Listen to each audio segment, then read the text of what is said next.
So in other politically related news, the governor of Edo State, Monday Okpebolo, has warned that he would not pardon any of his commissioners who doesn't wear a cap with the insignia of President Bola Ahmed Tinubu. So the government made this clear, giving a firm warning while swearing in newly appointed commissioners in Benin City on Tuesday. He thanked President Tinubu for his support, saying that his emergence as the governor of Edo State may not even have been possible without him. The Asiwaju mandate insignia, which is found on the cap of President Tinubu, has been his trademark for decades. So Fred Nzeako is a constitutional lawyer and public affairs analyst, and he joins me now to discuss all of these topics. Thank you for joining us, sir. Thank you, Aneza. Good to have you here. Good to be with you. I think we can start with the swearing in of Joash Amupitans, and it's such a monumental task that he has ahead of him, and it feels like there's already so much tension ahead of 2027. So just what's your take on this? How does he approach something like this to really gain the public's trust? Yes, his appointment and confirmation is one that is constitutionally backed, even though we have been asking that there has to be a change on that of that part of the constitution, whereby a president who is a member of a political party and who has partisan interests should not be the one to appoint the chairman of INEC. But we have not changed that, so that gives the president the authority to appoint and the Senate the authority to confirm. But we want to see that change following Kayode Shaw's report, which is gathering dust in government house. Then Professor Amupitans, yes, his appointment, one can say he comes with a track record of achievements, but not on the area of election management. That is what Nigerians must know. Yes, he's a professor of law, yes, he's a senior advocate, but he is scarcely experienced in election management. And I have been wondering why we have to always go outside of recent in the ivory towers to appoint the chairman of INEC, when there are national commissioners that may have gained a lot of experience over the years that could be elevated to the position of a chairman. Well, again, we are looking at the issue of constitutionality. But whether Professor Amupitans is qualified, one will say yes. Whether he will perform, only time will say. Next month, precisely on 8th of November, there will be an election, governorship election in Anambra State. It's just one of election, just one state. It's microscopic in terms of what challenges lie ahead in 2027. And, well, between November 8th and the general election of 2027, he will have had some hands-on in his assignment. But I can tell you that what is primary, what is uppermost in anything that has to do with the election is integrity. Integrity, and only integrity.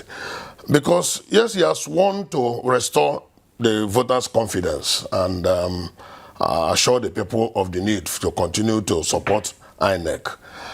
But our people say once beaten, twice shy. The 2023 election was a very terrible one in the minds of many Nigerians, especially with INEC over-promising and under-delivering, more especially with respect to the IREV, the review portal, which of course we have identified as a major technological breakthrough that once deployed, a lot of all these human maneuverings and manipulations would be whittled down. But INEC, we'll look forward to seeing a better INEC as time goes on. But I tell you that Nigerians are so disenchanted with INEC, terribly disenchanted after the 2023 election. So his election, his performance in Anambra State and in any other off-cycle election before 2023 will determine the level of confidence that can be shored up as we approach the general election. And then there's also need for voter education. It's very important because so many people will just throw their hands in the air and resign to faith and say, oh, the election is already rigged, the election is already lost, the election is already won. No, without knowing that the thumb of the electorate is stronger than the barrel of any gun anywhere. And they must realize that that one man who stands out to vote, that woman who comes out to vote can make a lot of difference. But how long will it take to change the public's perception of that? Because that seems like something that would require a lot of resources, a lot of intentionality. Do you see that happening between now and 2027? Well, it will take quite some measure of convincing, some measure of public education, and some measure of talking to the people, especially through faith-based organizations that they can rely on, through traditional rulers, through NGOs, and any other reliable organization that people can say, okay, because of you have said it, let us give these people another chance. Because we found out that consistently the voter turnout continues to dwindle from 1999. It started from 17% to 57%, and as at last election, it came down to about 27%. So if 90 million people, for example, register to vote, and at the end of the day, only about 20 million will be voting, I mean, it's a very terrible turnout. And that means that majority of the people did not vote.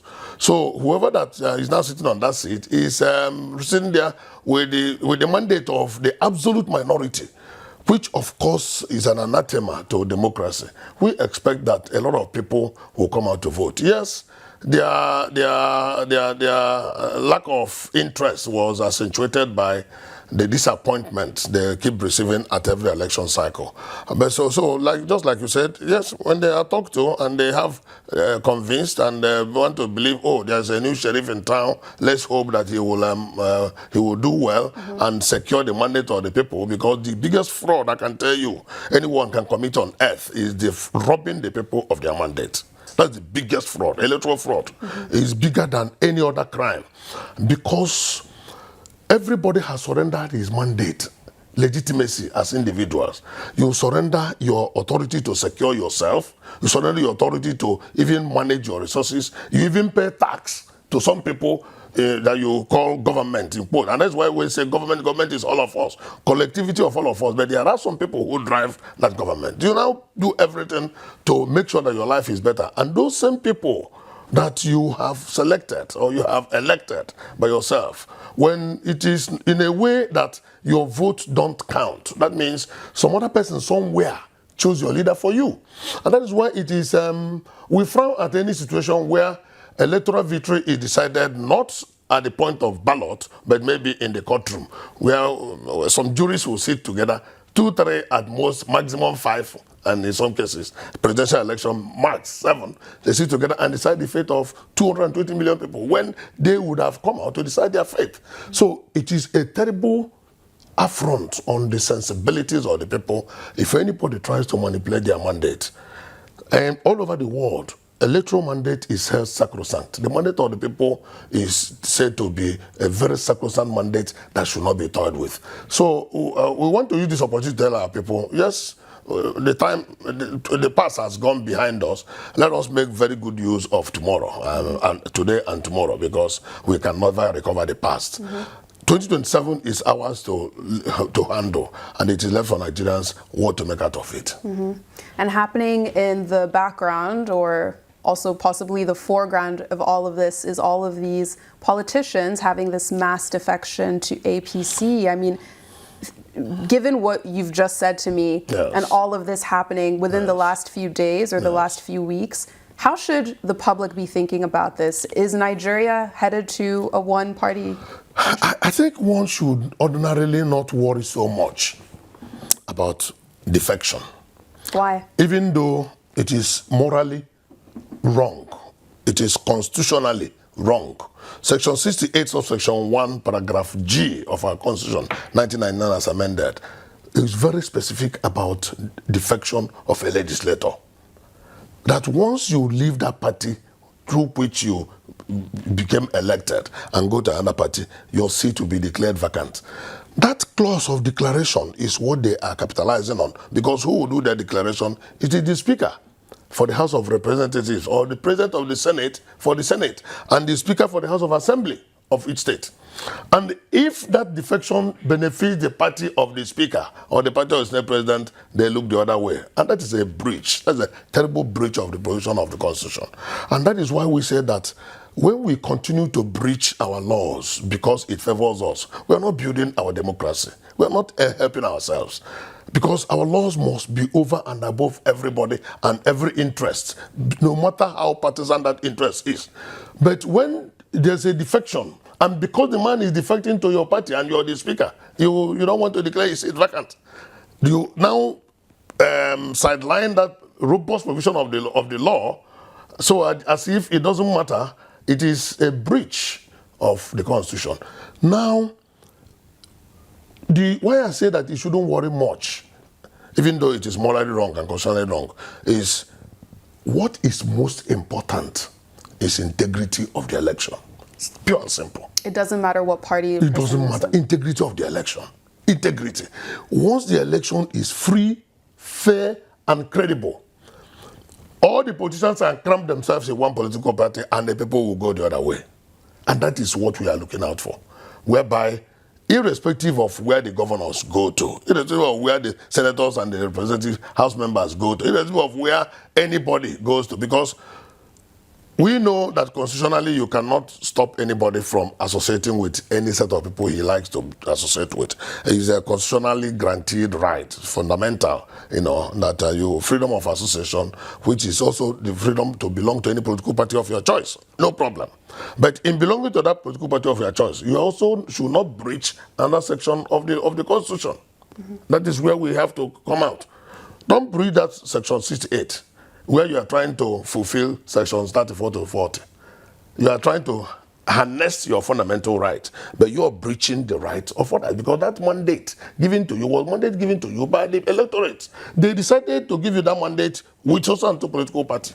And then you now dump that mandate and you jump onto another political party that they rejected at the point of election. So it's a terrible breach. And that is why the framers of the Constitution in their wisdom said that once you do that defection, you lose your seat.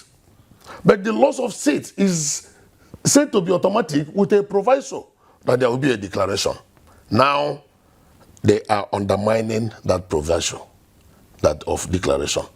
Today, as we are approaching 2027 election, yes, there is a coagulation of interest around the ruling party for whatever reason.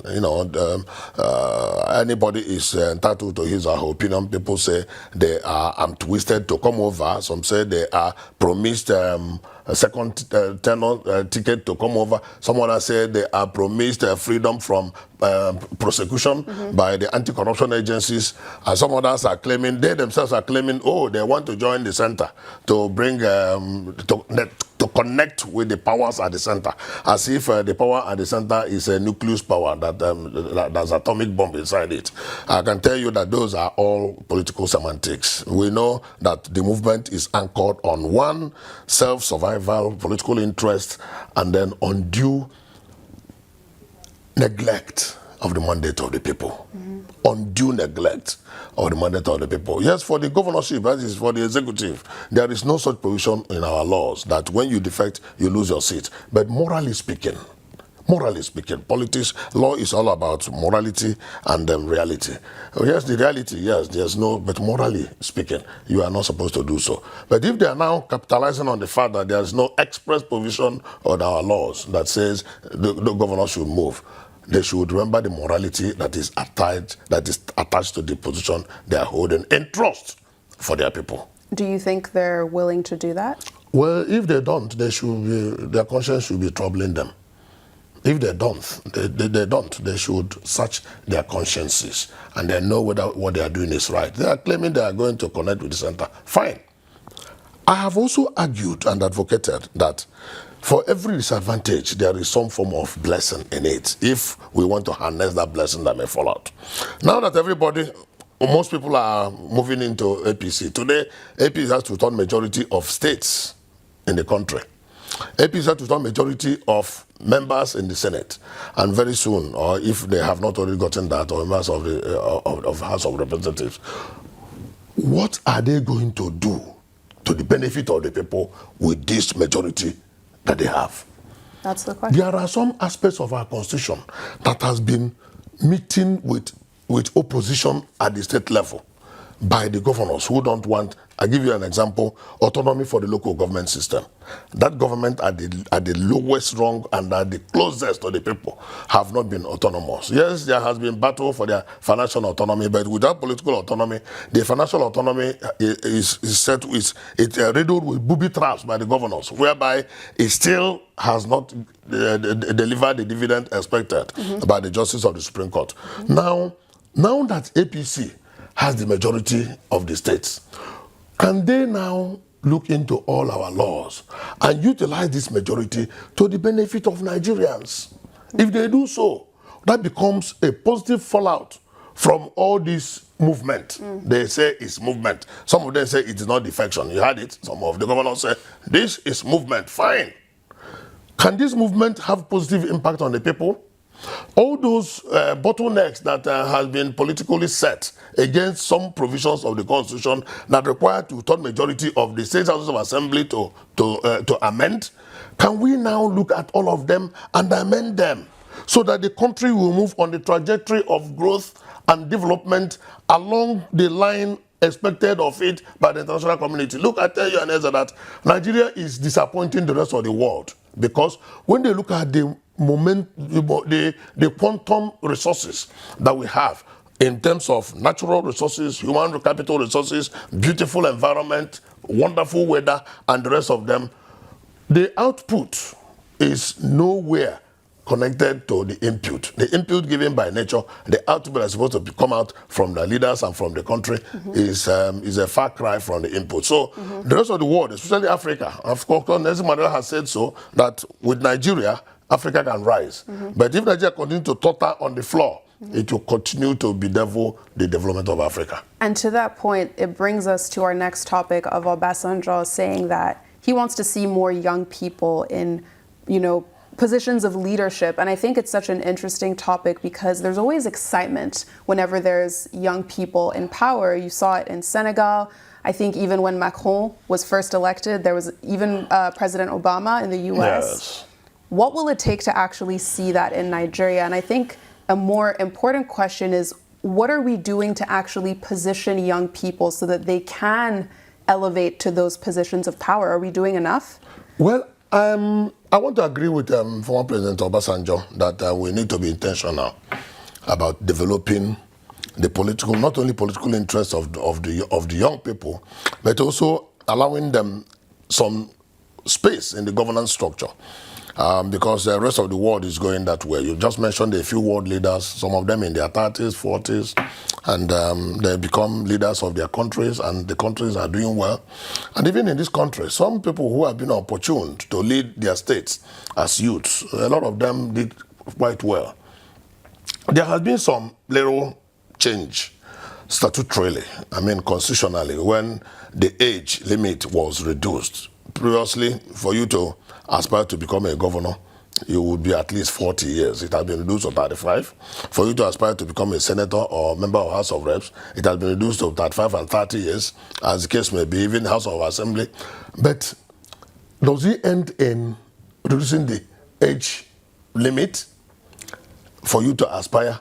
How about all other things that go with electoral processes? Our election today is very expensive. Very, very expensive. How many young people have that war chest to be able to contest and survive? Secondly, all the challenges of godfatherism that bedevil Nigerian political space. Of course, you see that play out every now and then. The one in Rivers is very fresh in everybody's memory. And then in almost every state, there has been one challenge of godfatherism or the other. How much of a reprieve does the godfather give to the godson to survive, if not to be breathing over his shoulders every now and then, thereby trying to reduce that godson to a puppet? And of course, these are, you stand a young fellow and you keep directing that young fellow. You are not allowing that young fellow the opportunity to use his own discretion and then use his own natural given resources to advance the cause of whatever he's setting there. And I think, in line with President Obasanjo's admonition, that the time has come for us to become intentional about it, and not just giving young people more political space and more governance structure.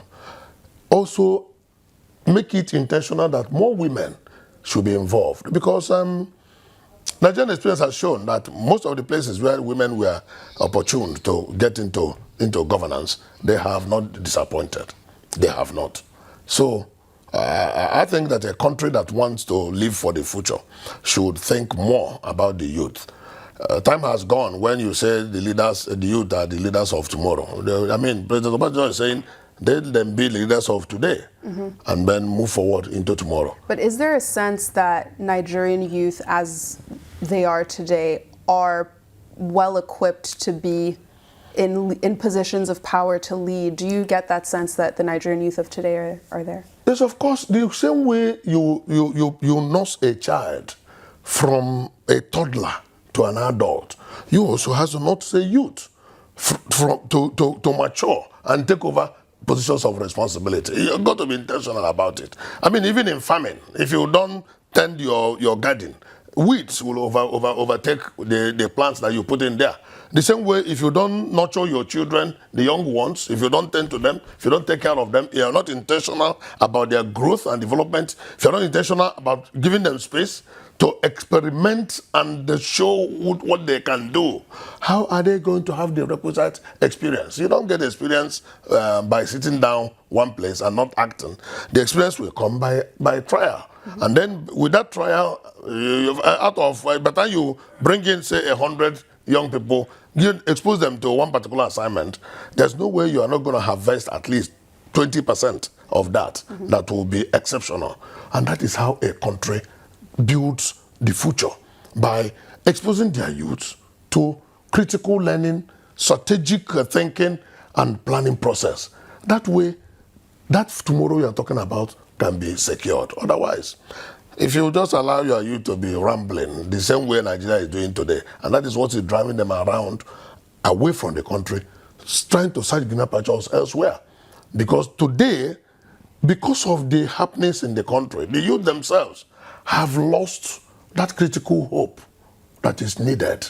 And once that hope is lost, it affects the patriotic zeal of that individual. And he tends to fall in love more with foreign countries. And we see that happen every day, from entertainment to football, sports, to politics, to even their daily living and the rest. People are not patriotic because they have not been shown the way to patriotism. The elders must show the young ones, this is the route you take to be patriotic. Because with this route, we can secure our future. It is very important, and we have to be intentional about it. So I agree absolutely with President Obasanjo. And speaking of patriotism, very quickly, your reaction to Edo State Governor Monday Okpebolo saying that, you know, everyone has to wear this cap for President Tinubu. I mean, how should people in Edo State be seeing this? Should they wear this cap? And that is inverse patriotism. That is standing patriotism on his head. Because the pronouncement by the governor was very embarrassing. And if he only said it in a lighter mood and not to give a force of authority to it, because it's like an executive order, and because he said that anybody who fails to wear such cap will be sanctioned. I mean, I tell you that it was very embarrassing, and a lot of Edo people have called him to beg him not to continue to embarrass them. And Has he responded about? Yes, and I think Governor Okpebolo should slow down. That is pattern or mode of patriotism can be referred to as inverse patriotism. So let him take it easy. Mr. Fred Nzeako, thank you very much for joining me on This Day Live. Many thanks.